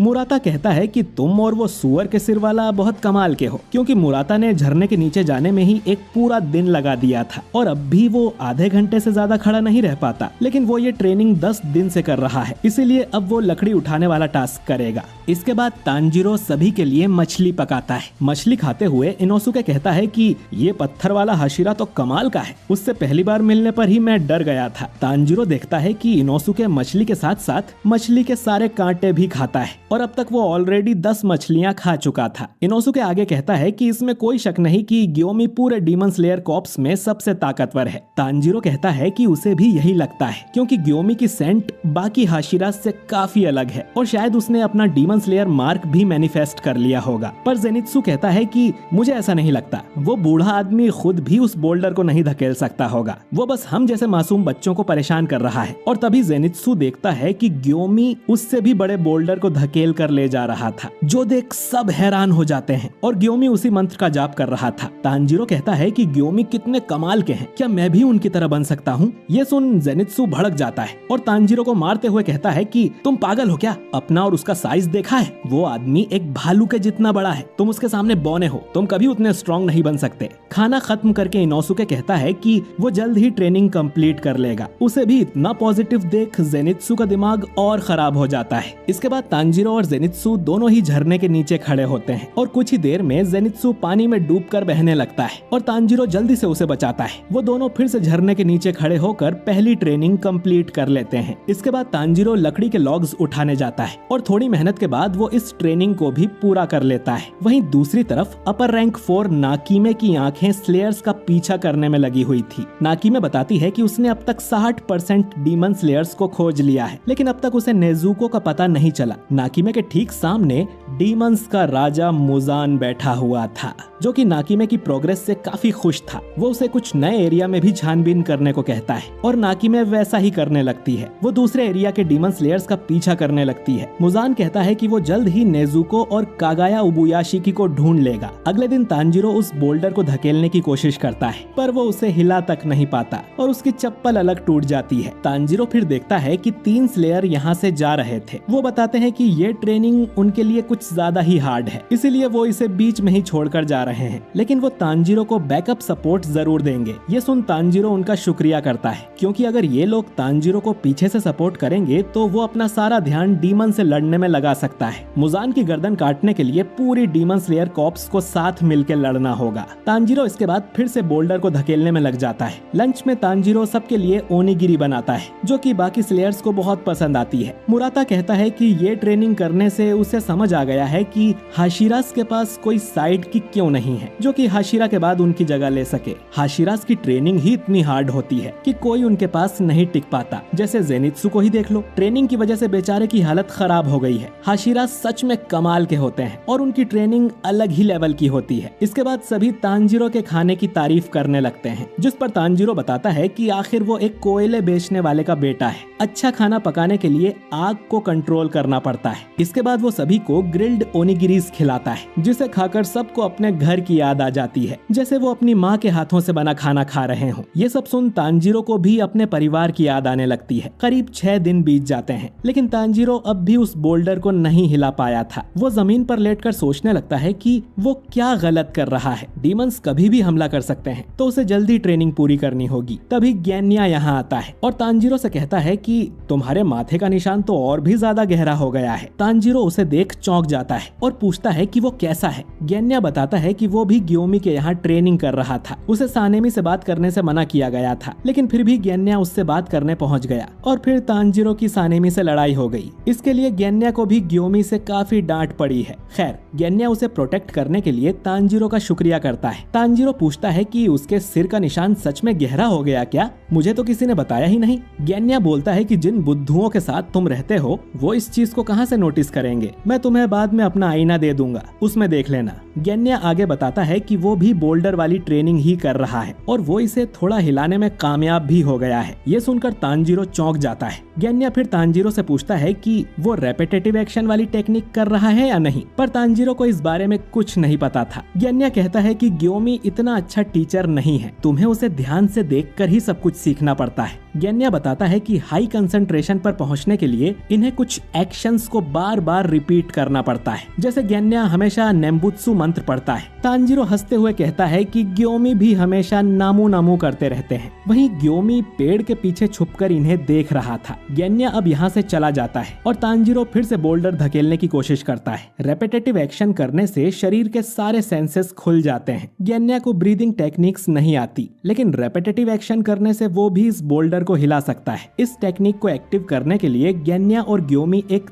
दुख भरी मेमोरी को याद करते हैं, जिससे उन्हें बहुत गुस्सा आता है। इससे उनके शरीर का तापमान और दिल की धड़कन बढ़ जाती है। शाम हो गई थी और तांजीरो सबके लिए डिनर बनाने में लग जाता है। गैन्या भी उसकी मदद करने आता है और पूछता है कि तांजीरो सबसे ज्यादा इमोशनल कब होता है, और तांजीरो कुछ याद कर शांत हो जाता है, जिसके लिए गैन्या उससे माफी मांगता है। उसे यकीन था कि तांजीरो ये कर लेगा। अगली सुबह तांजीरो फिर से बोल्डर के पास जाता है। सबसे पहले वो अपने मरे हुए फैमिली मेंबर्स को याद करता है और फिर रेंगोकू की कही बात को दोहराता है कि अपने दिल की अग्नि जलाए रखो। इससे तांजीरो का डीमन स्लेयर मार्क मैनिफेस्ट हो जाता है, लेकिन फिर भी तांजीरो बोल्डर को नहीं हिला पाता। तभी जेनित्सु और इनोसुके भी यहाँ आ जाते हैं। असल में तांजीरो 1 घंटे पहले ही ट्रेनिंग करने आ गया था। तांजीरो अब फिर से उसी प्रोसेस को बार बार दोहराता है, जिससे उसके शरीर में बहुत ताकत आ जाती है और डीमन स्लेयर मार्क भी प्रकट हो जाता है। इसके बाद तांजीरो धीरे धीरे उस बोल्डर को धकेलने लगता है, जो देख इनोसुके और जेनित्सु हैरान थे। तांजीरो अब आगे बढ़ता ही रहता है और अपने हिप्स और पैरों के मसल्स का भी इस्तेमाल करता है। अब तांजीरो को देखकर इनोसुके को भी जोश आ जाता है और वो अपने मन में बार बार टेम्पुरा के बारे में सोचता है, जिससे वो भी उस बोल्डर को धकेलने में कामयाब हो जाता है। ये देख जेनित्सु को बहुत गुस्सा आता है, क्योंकि अब सिर्फ वही बाकी रह गया था। तभी जेनित्सु के पास उसकी कासुगाई बर्ड चुनतारो आती है, जो कि रो रही थी और उसके पास एक लेटर था। जेनित्सु शुरू में तो उस पर ध्यान नहीं देता है, लेकिन चुनतारो जब उसे चोंच मारती है तब जेनित्सु को वो लेटर दिखाई देता है। वहीं दूसरी तरफ मुजान सोच रहा था कि अब मुझे क्या करना चाहिए। तुम दिखते कैसे हो बुयाशिकी, और तुम्हारा प्लान क्या है? इधर तांजीरो उस बोल्डर को करीब 100 मीटर तक धकेलकर अपनी ट्रेनिंग कंप्लीट कर लेता है। तांजीरो बुरी तरह से थक गया था। वो वहीं पर लेट जाता है और उसे बहुत प्यास भी लगी थी। वो पूरी तरह से डिहाइड्रेट हो गया था, क्योंकि उसका ढेर सारा पसीना बह गया था। तांजीरो को लगता है कि वो यहीं मर जाएगा, तो वो आखिरी बार अपने दोस्तों को याद करने लगता है और उनसे मदद मांगता है। अचानक ही ग्योमी यहाँ आ जाता है और तांजीरो के मुंह पर पानी डालकर उसकी प्यास बुझाता है। ग्योमी तांजीरो को ट्रेनिंग पूरी करने पर बधाई देता है और स्वॉर्डस्मिथ विलेज में किए कारनामों पर उसकी तारीफ भी करता है। तांजीरो उसकी बात सुनकर थोड़ा कंफ्यूज हो जाता है। ग्योमी आगे बताता है कि तांजीरो ने अपनी डीमन बहन की जगह गाँव वालों की जान को ज्यादा प्राथमिकता दी और इस अच्छे काम के लिए उसे खुद पर गर्व होना चाहिए। वो एक काफी महान तलवारबाज है। तांजीरो कहता है कि आप गलत हैं, वो फैसला असल में नेजुको का ही था। मैं तो कुछ डिसाइड ही नहीं कर पा रहा था जिसमें गांव वाले मारे जाते, तो मैं आपकी इस तारीफ का हकदार नहीं हूँ। अब ये सुन ग्योमी सोच में पड़ जाता है। उसका मानना है कि बच्चे मासूम और कमजोर ही नहीं होते, बल्कि झूठे और खुदगर्ज भी होते हैं। लेकिन उसे तांजीरो में ये सब नजर नहीं आता। तांजीरो कहता है कि वो हमेशा अच्छाई के रास्ते पर चलना चाहता है, पर वो नहीं जानता कि आगे क्या होगा। पर कोई ना कोई हमेशा उसकी मदद करता है सही राह दिखाने में, इसीलिए उसने अब तक कोई गलती नहीं की है। तांजीरो ग्योमी की रिस्पेक्ट के लायक नहीं है। तांजीरो ग्योमी को उसे पानी पिलाने और अब तक की ट्रेनिंग के लिए शुक्रिया बोलता है। ग्योमी कहता है कि अब उसे कोई डाउट नहीं है, चाहे कोई उसके बारे में कुछ भी कहे, लेकिन वो तांजीरो की रिस्पेक्ट करता है। तांजीरो को समझ नहीं आता कि इसका मतलब क्या है और ग्योमी उसे पास्ट की कहानी सुनाने लगता है। ग्योमी पहले एक मंदिर में अनाथ बच्चों को पाला करता था। वो उनके लिए मांग कर खाना लाता था। अब इनमें से एक बच्ची सायो अपनी फिश ग्योमी को देने लगती है, क्योंकि कम खाने की वजह से वो बहुत पतला हो गया था। ग्योमी सायो से कहता है कि वो अपनी ट्रेनिंग की वजह से भूख सहन कर सकता है, तो ये फिश सायो को ही खानी चाहिए। सभी बच्चे फिर खाना शुरू कर देते हैं। भले ही इनमें खून का रिश्ता नहीं था, पर ये सभी आपस में एक परिवार की तरह रहते थे और एक दूसरे की मदद करते थे। ग्योमी हमेशा ऐसे ही अपनी जिंदगी जीना चाहता था, लेकिन एक रात एक बच्चे ने नियम तोड़ दिया और रात होने तक भी टेम्पल में वापस नहीं आया। फिर उसका सामना एक डीमन से हो गया। अपनी जान बचाने के लिए उस बच्चे ने डीमन से कहा कि टेम्पल में ग्योमी और 8 बच्चे हैं, उन्हें खा लो। डीमन से सुरक्षा के लिए ग्योमी हर रात विस्टेरिया फूल से बनी अगरबत्ती जलाकर बाहर रखता था, लेकिन उस बच्चे ने सारी अगरबत्तियां बुझा दी और उस डीमन को टेम्पल के अंदर आने का न्योता दिया। टेम्पल में एंटर करते ही वो डीमन 4 बच्चों को मार देता है। आवाज सुनकर ग्योमी की नींद खुलती है और वो बाकी 4 बच्चों को बचाने की कोशिश करता है, पर उनमें से 3 बच्चे ग्योमी की बात नहीं सुनते हैं और वहाँ से भागने की कोशिश करते हैं और वो भी डीमन के हाथों मारे जाते हैं। उस टाइम खाने की कमी से ग्योमी बहुत दुबला पतला हुआ करता था। उसकी आवाज भी बहुत कमजोर थी और आखिरकार वो एक अंधा भी था। तो बच्चों को लगा ही नहीं कि ग्योमी उनकी सुरक्षा कर पाएगा और तांजीरो को अब जाके पता चलता है कि ग्योमी अंधा है। सिर्फ एक बच्ची थी जिसने ग्योमी की बात सुनी थी, सायो। सायो अकेली ग्योमी के पीछे छुपी रही। अब ग्योमी सायो को किसी भी कीमत पर बचाना चाहता था। उसने डीमन से लड़ने का फैसला किया। उसने डीमन के दोनों हाथ पकड़कर उन्हें उखाड़ दिया और फिर वो डीमन के मुंह पर ढेर सारे मुक्के मारने लगता है। ग्योमी को मारपीट से नफरत है। ये पहली बार था जब ग्योमी ने अपनी पूरी ताकत से किसी को मुक्का मारा था और अपनी ताकत देखकर तो खुद ग्योमी भी डर गया था। अगर उस दिन डीमन का अटैक नहीं होता तो ग्योमी को भी कभी पता ही नहीं चलता कि वो कितना ज्यादा स्ट्रॉन्ग है। ग्योमी सुबह होने तक उस डीमन के सिर को मारता ही रहा। इस लड़ाई में ग्योमी भी बहुत घायल हो गया था। उसने सायो को बचाने के लिए अपनी जान जोखिम में डाल दी थी। लेकिन जब लोग यहाँ मदद के लिए पहुंचे तब पता है सायो ने ग्योमी के बारे में क्या कहा था?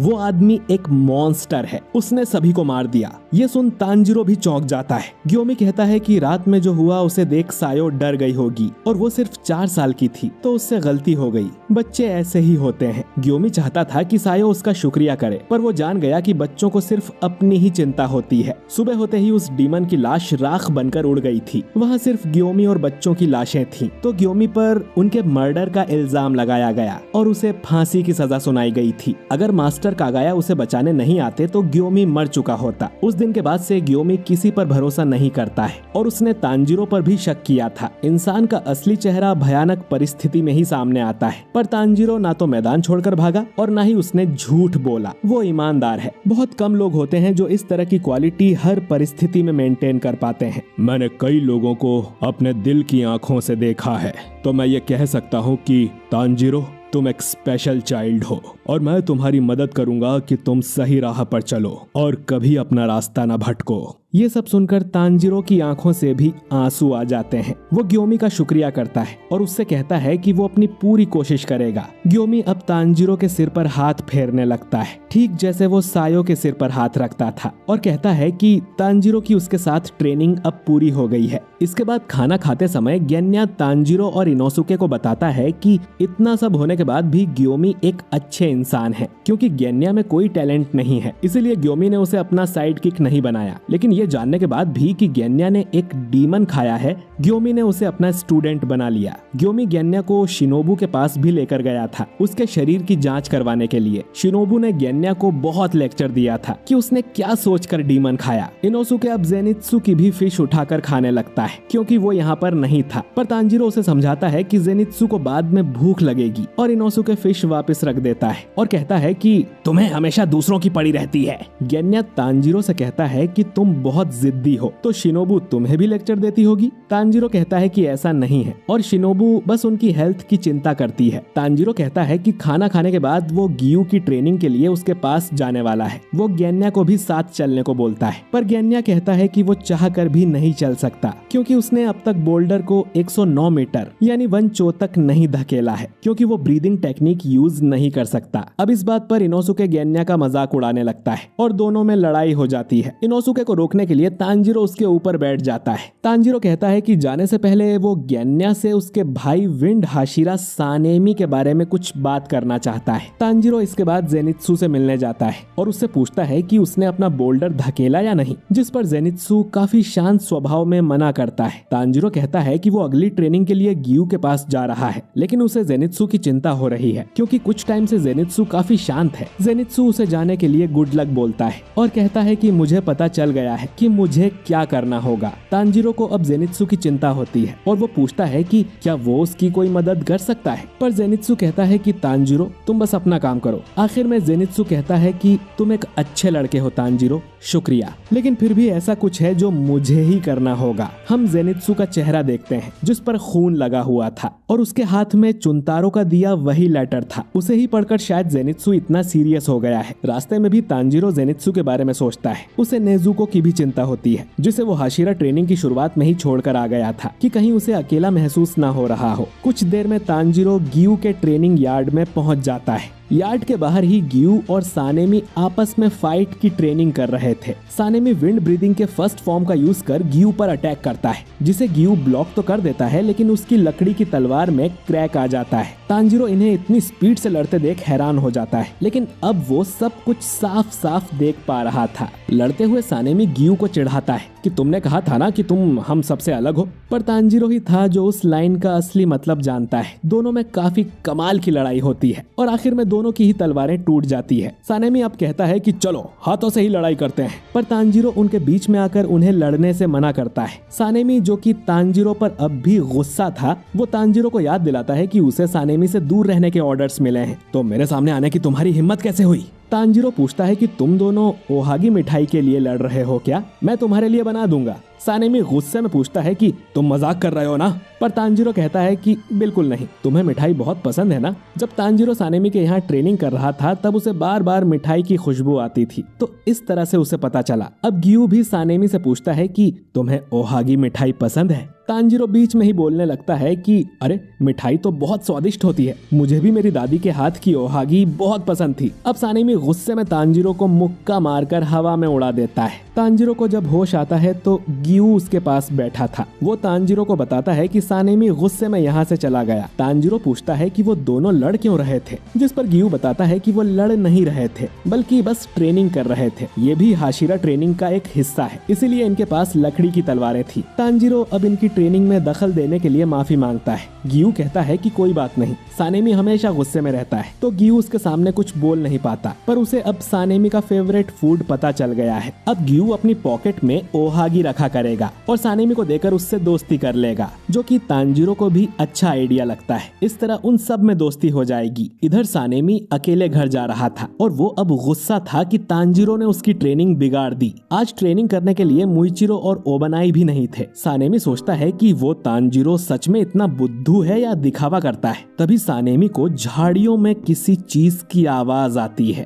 और वो अपने हाथ से उस चीज को पकड़ लेता है। वो देखता है कि उसके हाथ में एक डीमन की आंख थी, जिसे देख सानेमी कंफ्यूज हो जाता है और डीमन की आंख राख बनकर उड़ जाती है। और अब सानेमी को समझ आता है कि डीमंस उनके यहाँ घुसपैठ कर चुके हैं। इसके बाद हम उबुयाशी की मेंशन को देखते हैं, जिसमें मास्टर कागाया और उनकी वाइफ थी। अचानक ही मेंशन का दरवाजा खुलता है और हम किसी की परछाई को देखते हैं जो कि अंदर आ रहा था। ये शख्स कोई और नहीं बल्कि डीमंस का राजा मुजान किबुत्सुजी था। मुजान धीरे धीरे अपने कदम मास्टर कागाया की तरफ बढ़ा रहा था। मुजान कागाया के ठीक सामने जाकर खड़ा होता है। कागाया, जिसकी आंखों पर पट्टी बंधी हुई थी, वो गर्दन घुमाकर अपने इस बिन बुलाए मेहमान की तरफ देखता है और कहता है कि आखिर तुम आ गए, ये हमारी पहली मुलाकात है ना मुजान किबुत्सुजी? मुजान कहता है कि तुम्हारी हालत तो बहुत बुरी हो गई है कागाया। कागाया अपनी पत्नी अमाने से पूछता है कि मुजान दिखने में कैसा लगता है। अमाने बताती है कि ये डीमन बिल्कुल एक आदमी की तरह दिखता है, जिसकी उम्र 25 साल के आसपास होगी, लेकिन इसकी आंखें गुलाबी कलर की हैं और उसकी पुतलियां बिल्ली की आंखों जैसी है। कागाया कहता है कि मुझे पता था तुम जरूर आओगे, क्योंकि उबुयाशी की फैमिली पर तुम जरूर बहुत गुस्सा होगे। इसीलिए कागाया जानता था कि मुजान पर्सनली उसे मारने आएगा। मुजान कहता है कि तुमने सही कहा, हजारों सालों से उबुयाशी की फैमिली मेरे कामों में टांग अड़ाती आई है, लेकिन कितनी शर्म की बात है कि तुम पहले ही मौत के बिस्तर पर लेटे हो। ये देख मैं काफी निराश हुआ कि उबुयाशी की फैमिली का हेड इस हालत में पड़ा है। कागाया कहता है कि तुम सही हो। करीब 6 महीने पहले कागाया के डॉक्टर ने उसे कहा था कि वो 2-4 दिन में ही मर जाएगा, लेकिन कागाया अब तक भी जिंदा है, क्योंकि मुजान के लिए उसके दिल में जो गुस्सा है वो उसे मरने नहीं दे रहा। मुजान कहता है कि तुम्हारे सारे सपने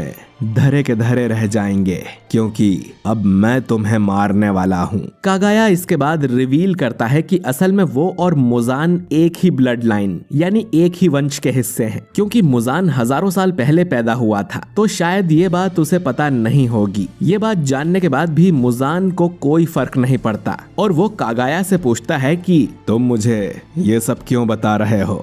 कागाया इसका जवाब देते हुए कहता है कि मुजान जैसे डीमन को जन्म देने की वजह से उबुयाशी की फैमिली पर कर्ज लग गया था। इस परिवार में जन्मा हर बच्चा कमजोर होता था और छोटी उम्र में ही मर जाया करता था। उबुयाशी की फैमिली का वंश खत्म होने ही वाला था। तब एक प्रीस्ट इनके पास आया और उसने बताया कि इस फैमिली ने एक डीमन को जन्म दिया है। अब इन्हें अपना पूरा जीवन उस डीमन को मारने में समर्पित करना होगा, तभी इनकी ब्लड लाइन बच पाएगी। उन्होंने ऐसा ही किया। साथ ही उबुयाशी की फैमिली में जन्मे लड़कों की की शादी किसी प्रीस्ट की बेटी से ही कराई जाती है। अमाने भी एक प्रीस्ट फैमिली से है, जिसके बाद से इनके बच्चे थोड़ी ज्यादा उम्र तक जिंदा रहने लगे। लेकिन फिर भी उबुयाशी की खानदान में आज तक 30 साल से ज्यादा कोई भी जिंदा नहीं रह पाया है। मुजान कहता है कि क्या बकवास कर रहे हो, तुम्हारी बीमारी तुम्हारे दिमाग तक पहुंच गई है क्या? मेरे डीमन बनने का तुम्हारे कर्ज से कोई लेना देना नहीं है। मैंने अब तक हजारों इंसानों को मारा है, पर मुझे तो ऊपर वाले ने आज तक सजा नहीं दी। इन हजारों सालों में मैंने आज तक किसी भगवान या बुद्धा को नहीं देखा।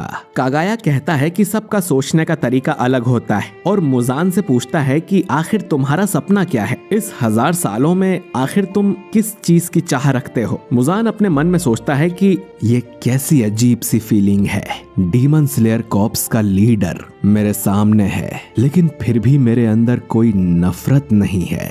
तभी मुजान पास में कागाया की दोनों लड़कियों को देखता है, जो कि आपस में एक गेंद से खेल रही थीं और कोई पोयम गा रही थीं। शायद वो दोनों मुजान को नहीं देख सकती। मुजान को यहाँ पर अजीब तरह की राहत महसूस हो रही थी। उसे एक अपनापन भी महसूस हो रहा था। मुजान जानता था कि इस पूरे मेंशन में सिर्फ 4 लोग हैं, कागाया, उसकी वाइफ और उनकी 2 बेटियां। यहाँ पर एक गार्ड तक नहीं था। मुजान जब कोई जवाब नहीं देता तो कागाया खुद ही बोलता है, मुझे पता है तुम हमेशा जिंदा रहना चाहते हो, तुम अमर होने के सपने देखते हो। मुजान उसकी बात से सहमत होता है और कहता है कि नेजुको के मिलते ही मैं अपने इस सपने को पूरा कर लूंगा।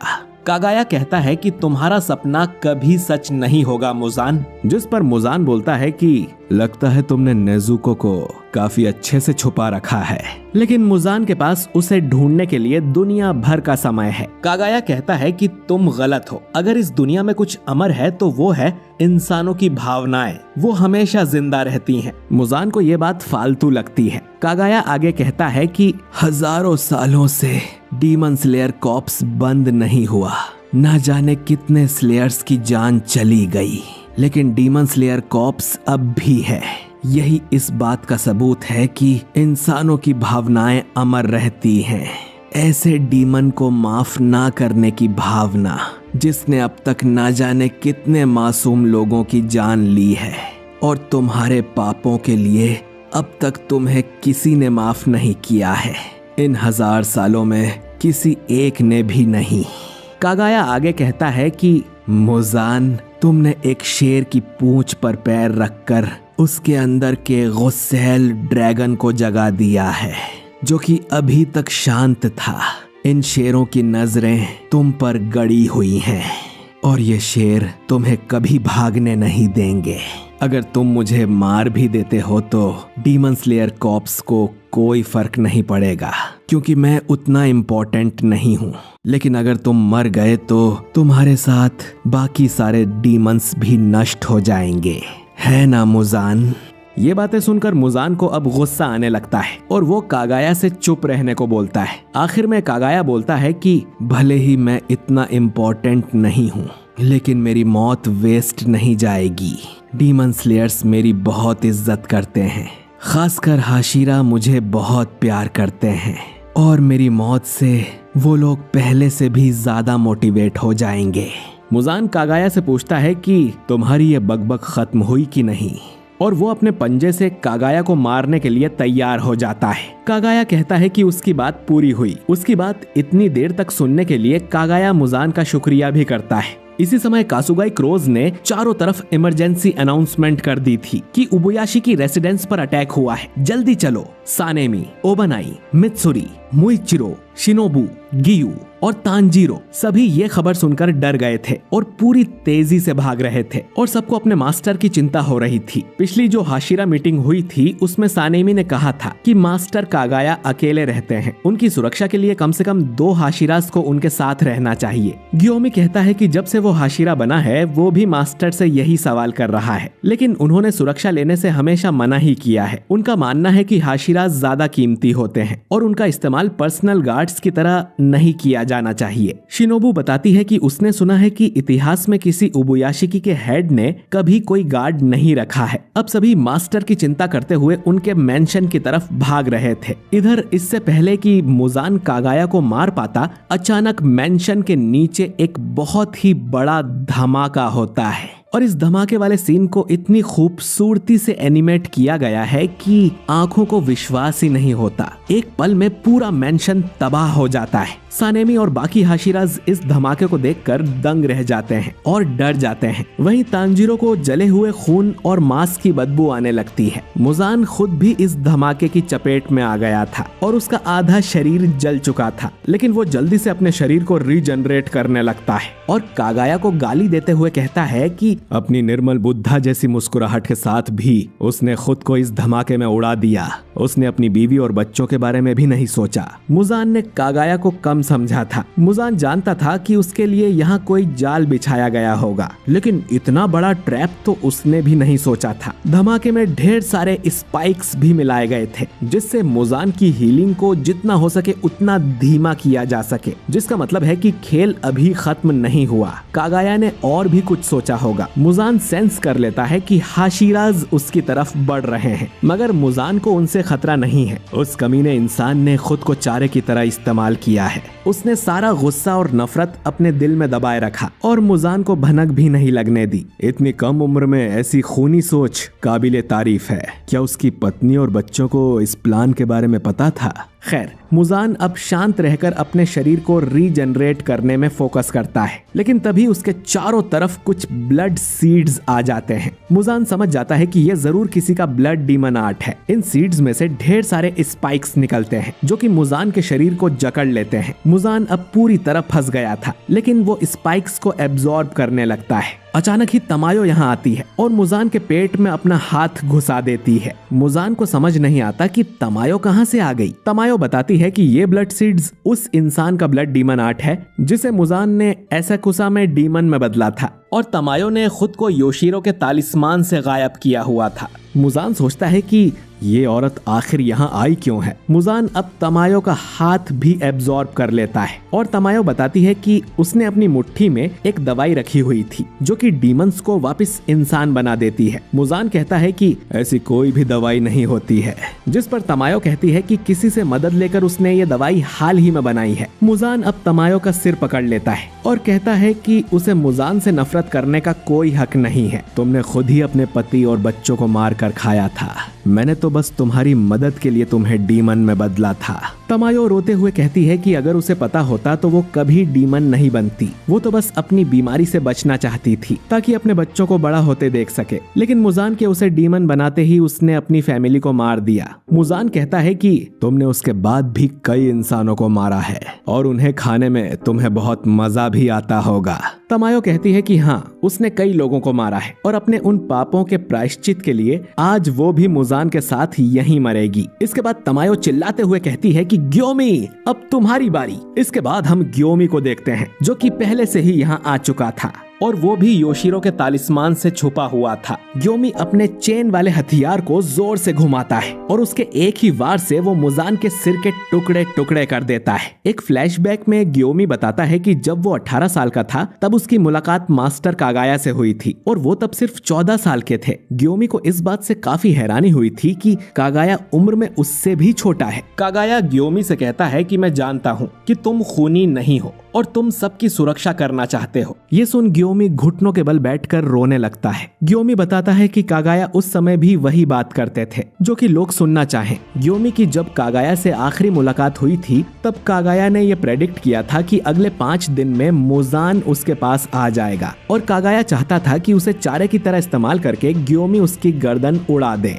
ग्योमी पूछता है कि उसे कैसे पता कि मुजान आएगा, जिस पर कागाया कहते हैं कि ये तो बस उसकी इंस्टिंक्ट है। ये रिवील होता है कि उबुयाशी की फैमिली के पास कमाल की इंस्टिंक्ट होती है जिसे फोरसाइट भी कहा जाता है, यानी कि उनके पास फ्यूचर देखने की एबिलिटी होती है। उसी के इस्तेमाल से उबुयाशी की फैमिली इतनी अमीर है और वो कई बार भारी संकट से भी बचे हैं। कागाया जानता था कि बाकी हाशिरास कभी भी उसे चारे की तरह इस्तेमाल करने को राजी नहीं होंगे, इसीलिए वो अपने सबसे पुराने हाशिरा ग्योमी को ये जिम्मेदारी सौंपता है। ग्योमी कहता है कि वही होगा जो मास्टर की आज्ञा होगी। कागाया अब ग्योमी का शुक्रिया करता है और उम्मीद करता है कि अब उसके कोई भी बच्चे यानी कि स्लेयर्स ना मारे जाएं। कहानी प्रेजेंट में आती है जहां ग्योमी मुजान का सिर उड़ाने में कामयाब हो गया था, लेकिन ठीक जैसा कागाया को लगा था कि सिर कटने से भी मुजान की मौत नहीं होती और वो वापस अपना सिर रीजनरेट कर लेता है। कागाया ने बताया था कि अगर सिर कटने से भी मुजान नहीं मरा तो सिर्फ सूरज की रोशनी ही उसे खत्म कर सकती है, तो ग्योमी को उसके साथ सनराइज होने तक बैटल करना होगा। लेकिन मुजान की रीजनरेशन पावर बहुत ज्यादा तेज थी।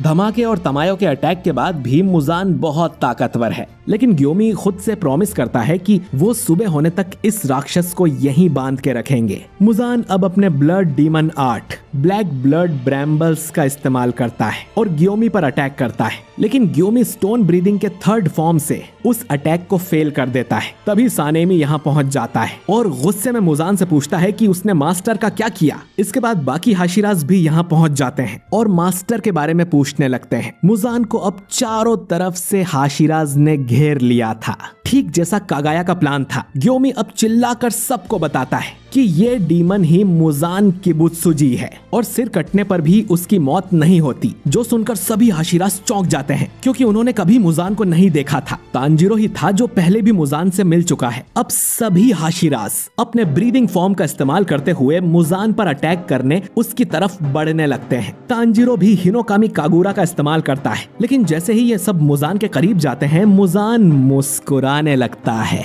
अचानक ही सभी हाशिराज के पैरों तले जमीन खिसक जाती है और वहाँ बड़े से दरवाजे आ जाते हैं, जिनके अंदर गिरने से ये सभी इन्फिनिटी कैसल में पहुंच जाते हैं। सिर्फ हाशिराज ही नहीं बल्कि गेन्या जो कि अपनी शूटिंग प्रैक्टिस कर रहा था, इनोसुके जो कि खाना खा रहा था और बाकी सभी डीमन स्लेयर्स भी इन्फिनिटी कैसल के अंदर जा गिरते हैं। कासुगाई क्रोज उड़ते हुए देखते हैं कि ये जगह खत्म ही नहीं हो रही थी। इनोसुके तो यहाँ आकर खुश हो जाता है और लड़ने को तैयार भी हो जाता है। बाकी सब डरे हुए थे। अगर कोई डरा हुआ नहीं था तो वो था जेनित्सु, जो कि चेहरे से बहुत सीरियस लग रहा था। बाकी सभी हाशिराज अलग अलग जगह पर जाकर गिर रहे थे। मुजान तांजीरो से कहता है कि तुम्हें सच में लगा कि तुम मुझे पकड़ सकते हो?